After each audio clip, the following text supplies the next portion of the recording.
I will just go through a case rather than just talk about slides. We'll just go through a case that we do.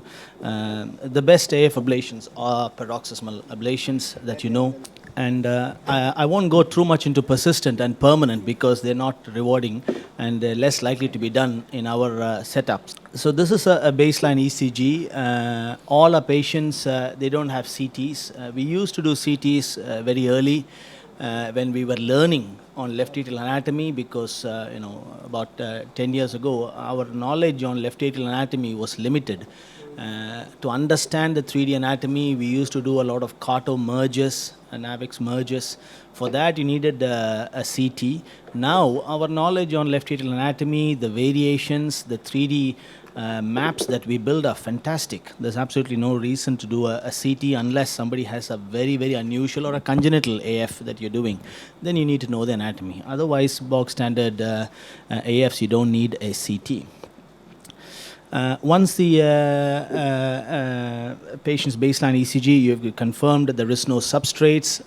By saying substrates, it's very important to make sure young AFs, especially low AFs, you don't miss out a substrate such as a concealed pathway, recurrent SVTs, often missed, young people.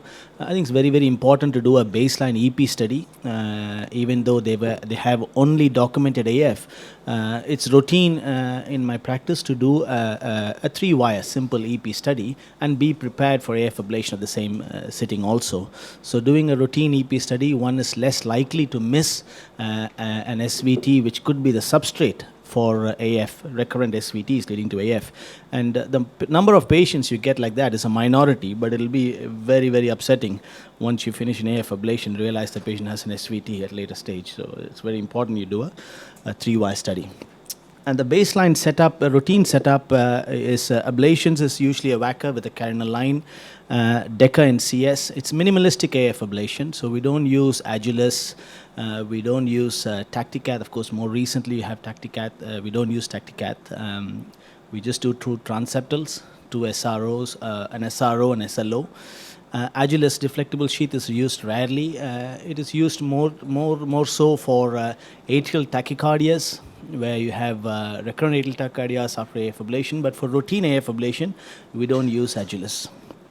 And cool flex irrigation, and this is the standard ablation parameters. We use 30-35 anteriorly, and anywhere in the posterior wall, we use less watts. And attention to detail. There are several points to be noted here. I think the transeptal is very important. You do 2 transeptals. Often people feel that you could get away with a single transeptal and then double sheath it. Then you end up in a problem with each sheath interferes with the other, and that really messes up your ability to move with freedom, because already you have a little space to move around, and then you have a single transeptal where 2 sheaths are rubbing against each other.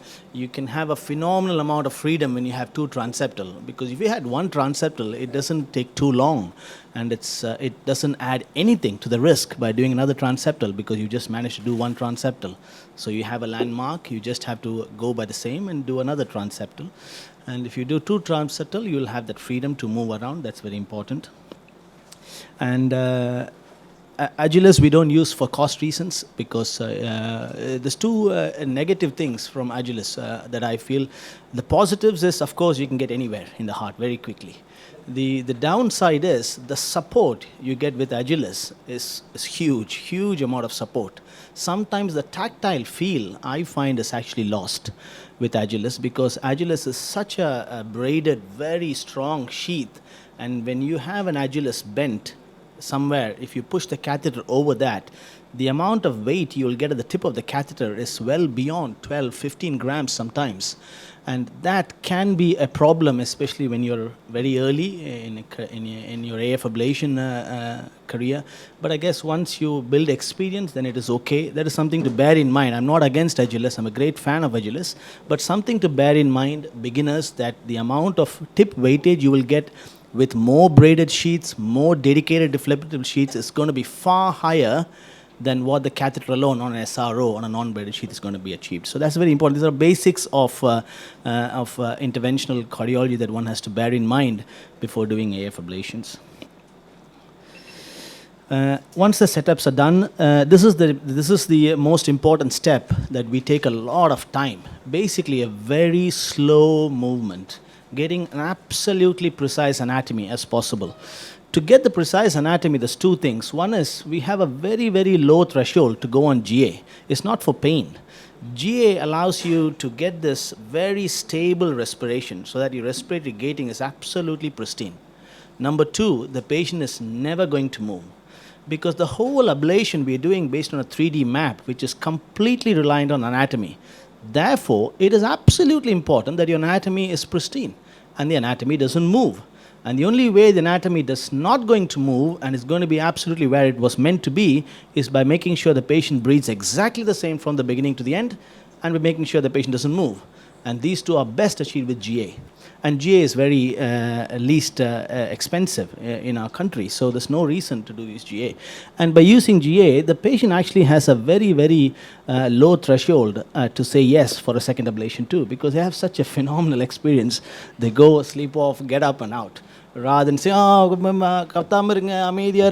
பண்ணாதீங்க, all that rubbish is gone. Straight away. You will be so calm, you will be so very comfortable, and your staffs are all comfortable because you don't have a patient talking and nobody shouting.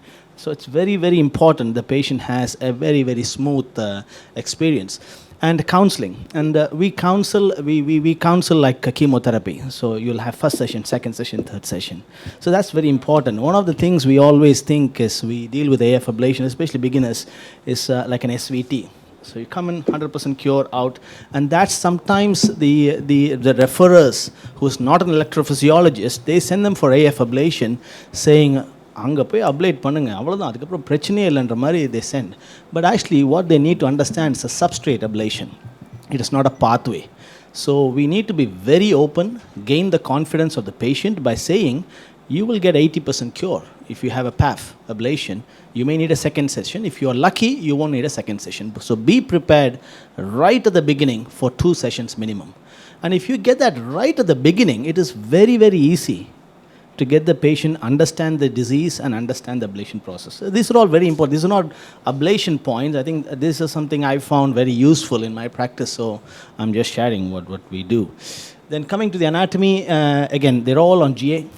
They're all, the gating will be, phenomenally well cohesive, and the anatomy, we take a lot of time on anatomy. So this is very, very important because we don't have CTs. And once we finish with the Optima or Lasso, whatever you like, and we also take the ablation catheter to make sure we have some fine-tuning of the anatomy and make sure all the dead spaces are checked. It's very, very important. Often you have intercalation of dead spaces. It's important to make sure those are not dead spaces by going with an ablation catheter, because these preliminary steps, if you get right, there's less likely you're going to be frustrated through the procedure. And this is where usually, at least when I started about 12 years ago, I got extremely frustrated. What this damn thing that I can't understand the anatomy, you get frustrated. That's why it's very important, get the anatomy absolutely spot on, get the patient absolutely stable, get your maps absolutely pristine. So by spending some time in these initial stages. Once the anatomy is done, then we give some colors for the veins so that you can understand where the vein is, because you need to understand where the vein is and where the LA is. Only then you're going to understand where you're going to deploy the whackers. So therefore it's very important, is it a common vein? If you're not sure, do a venogram. There's no shame in doing a venogram. I do a venogram almost 50-60% of the patients. If there is no clarity, do a venogram. And make sure your venogram is consistent with your maps. So that's very important. Is it a common ostium? Is it a separate ostium? That's very important. Once that is done, there's only 2 catheters used, 3. You have a decapolar catheter in the CS. Yes. No, just a non-selective venogram from the left side. A good injection will give you both the veins simultaneously. That's good enough, because we don't need to know the ostial size.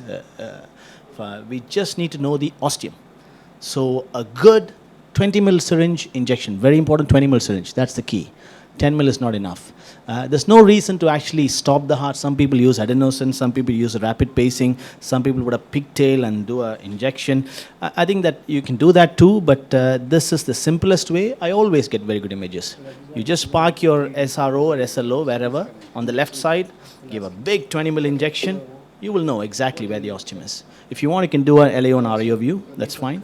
And then the same on the right side. So this is all you need. And I make sure that is consistent with the map I've achieved. And with GA, it's fun. It's really fun. You can see it absolutely, consistent with your anatomy. Once that is done, the catheter signals are obtained, which is from the CS, which is a decapolar catheter, and then a spiral mapping catheter, and then an ablation, which is a cool flow large curve in all, almost all. We don't take any small curves. They're all large curves. Then once they are done, we then get the baseline signals inside the right. Right is usually the most difficult one, so make sure you do the difficult one when you're energetic and your stamina is high, and do the easy one, which is the left side, later on. That's the usual way, I would say.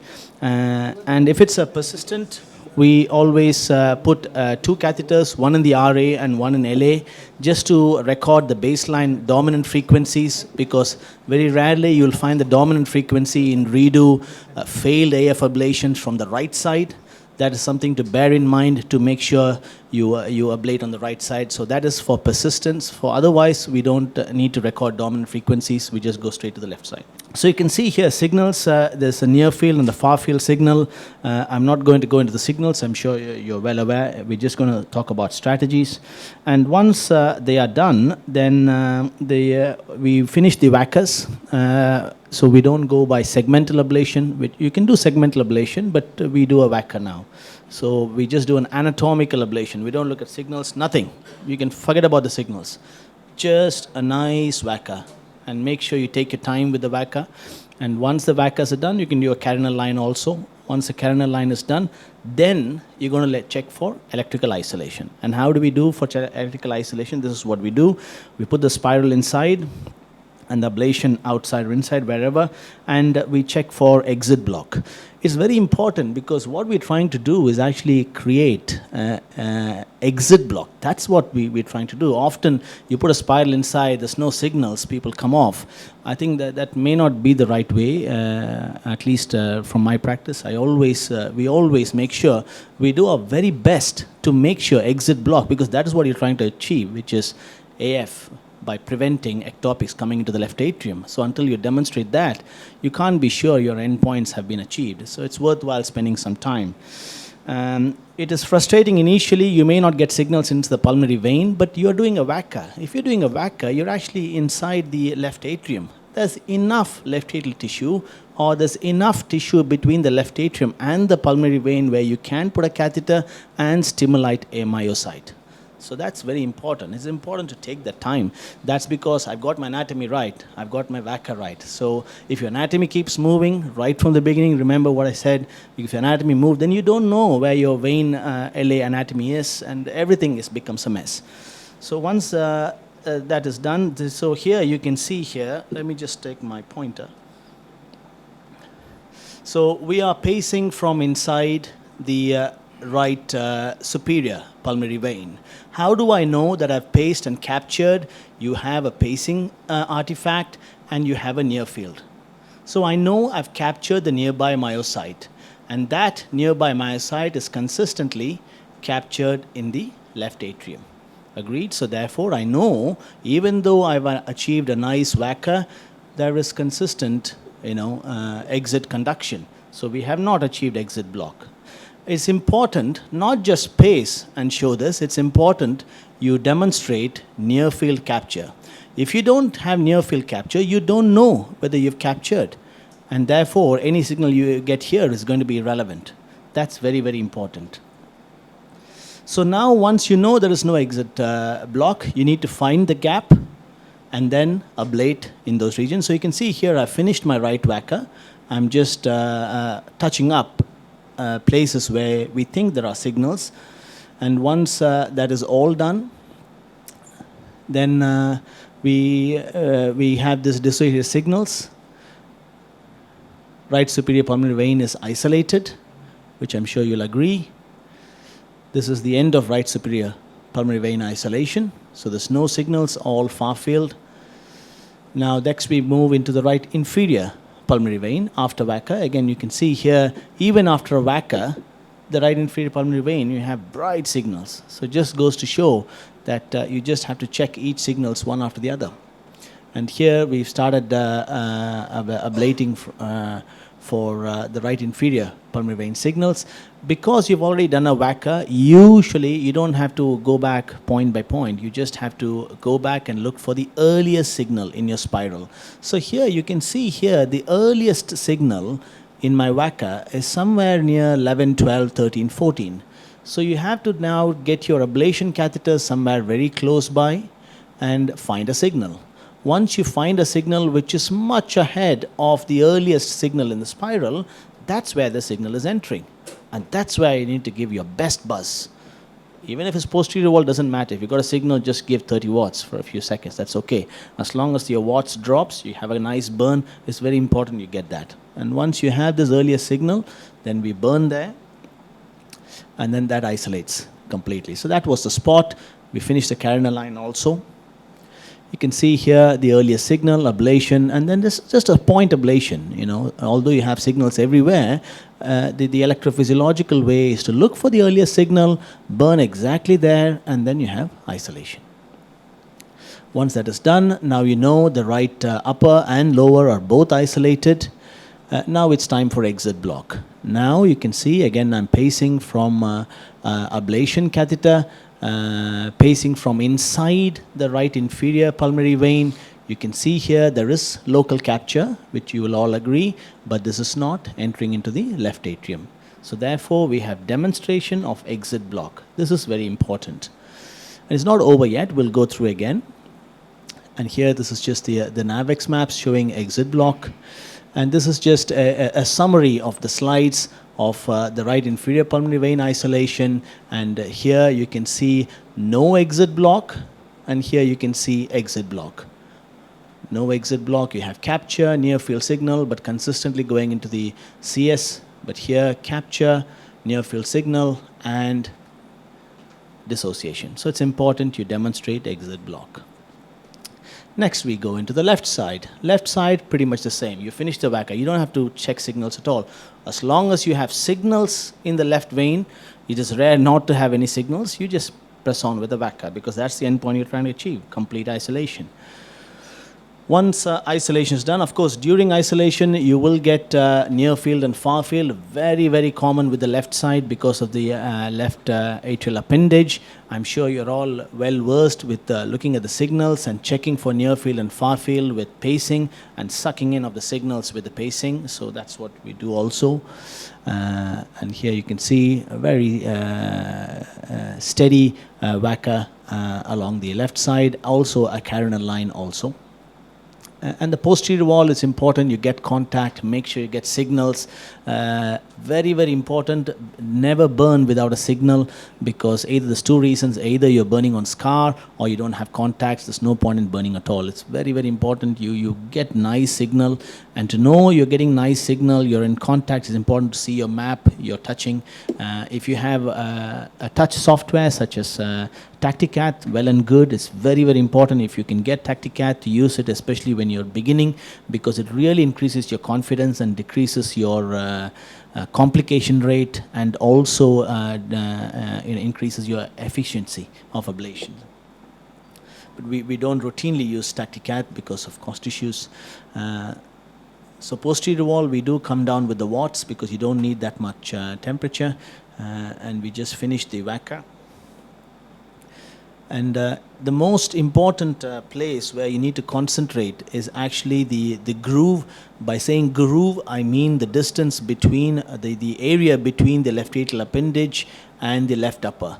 This is the place commonest. Whenever we do redo ablation, second time, third time, people come, you know exactly where the reconnections are going to be. It's like clockwork. You go back there, that's where the reconnection is going to be. Therefore, it's very important. This area, you spend a lot of time.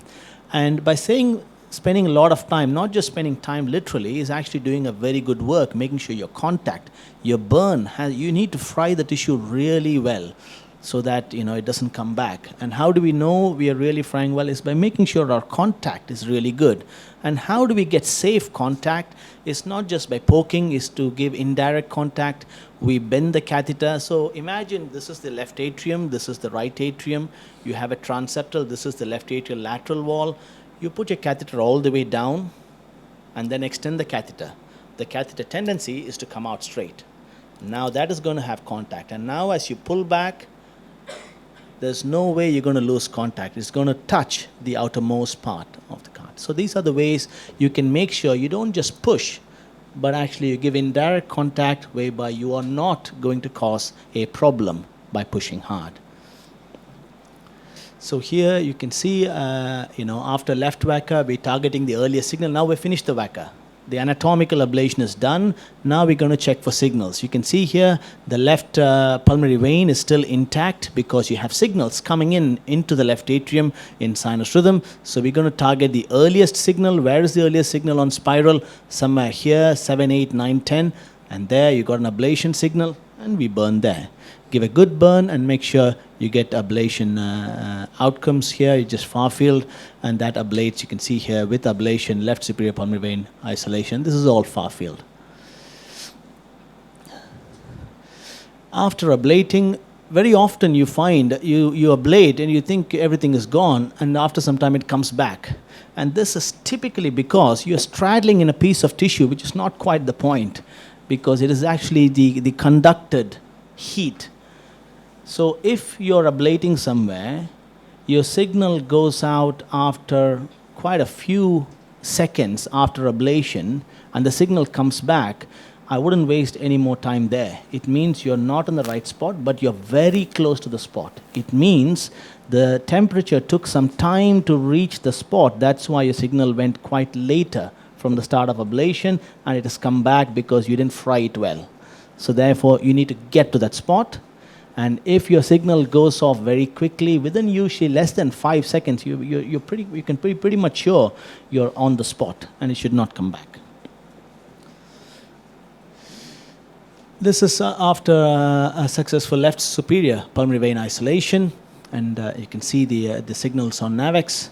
And now it's time to demonstrate exit block. Again, the same in the left side. Again, you have a lot of tissue between the vaca and the pulmonary vein. So you just have to find a spot and start pacing. And not just pacing, it's important to make sure you have near field capture. And if you don't have near field capture, you just have to find a spot where you do have near field capture.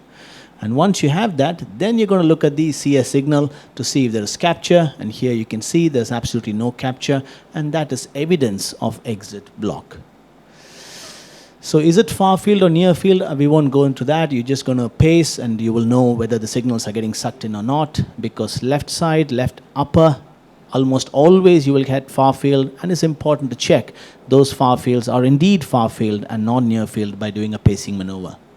So this is just a summary slide of the left superior pulmonary vein entry and exit block, which we spoke earlier. Again, you can see here spiral at left inferior pulmonary vein after left vaca and left superior vein isolation.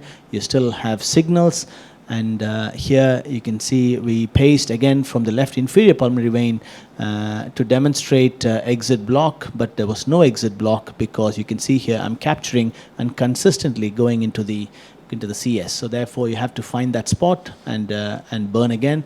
The nearest signal was somewhere here, the earliest signal in the left inferior pulmonary vein. We isolate that, and this is after successful isolation. There was no near field signals. And pacing from the left inferior pulmonary vein, or if you're lucky enough, you may get an ectopic. This is as good as an exit block. If you have an ectopic from inside the pulmonary vein, you can see here, which is not conducting, it's as good as demonstrating an exit block. If you're really paranoid, as I am, we do ablate still and still demonstrate that we have an exit block too. and it's not done there. So then we wait for 20 minutes. We go back to the right side, because by this time we'd have spent about half an hour on the left side. So it's important not call a successful procedure and say take off the sheets. It's very important to go back to the right side. And often when you go back, you may have signals. And then you do the same thing again, which is achievement of block there. And this is the video which I've done. I just realized this morning it was not working. Anyway, it doesn't matter.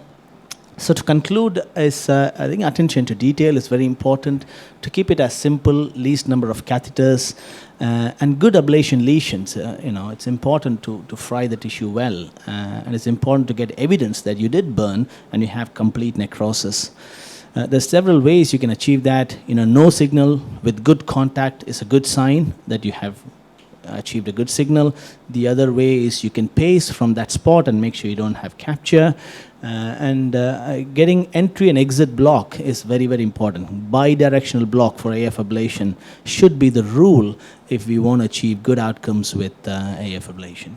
And waiting 20 minutes. And after after both ablation, we always wait 20 minutes. And if it's a redo, we always give adenosine. Basically being as paranoid as one can be to make sure this patient doesn't come back again. And that is something we've consistently seen a good way of producing good outcomes. And 20 minutes, re-isolate, wait another 20 minutes. If you wait 20 minutes, you have signals, we ablate, we wait another 20 minutes.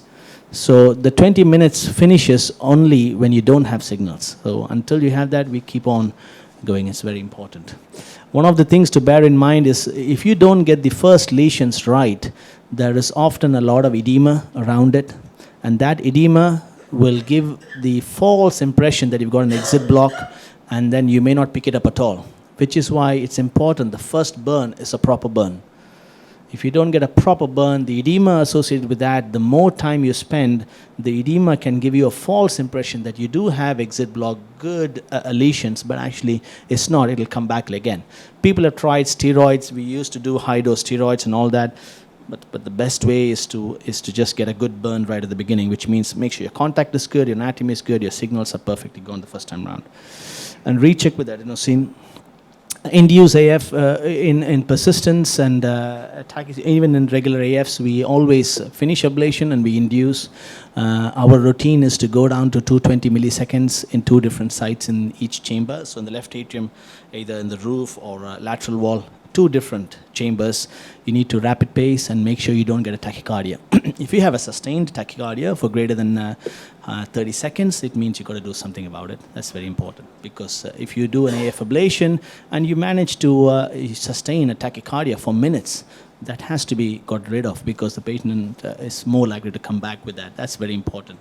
For persistence and congenitals, we almost always rapid pace, burst pace in both chambers to make sure we don't get any sustainable arrhythmias. And cafe ablation, if you have a persistence, and avoid linear lines. Routinely, we used to do, this was about 10, 12 years ago, we used to do lines. It's nice to do lines, but I wouldn't do any lines unless you really, really have a left atrial tachycardia where you want to compartmentalize the left atrium, because lines is an invitation for problem. The more lines you do, the more problems you will have, invariably. And if you do end up having to do lines, let's say you do end up having a roof-dependent tachycardia, you have to do a roof line. It is very important the roof line is done properly and bidirectional block is established, as I've just demonstrated.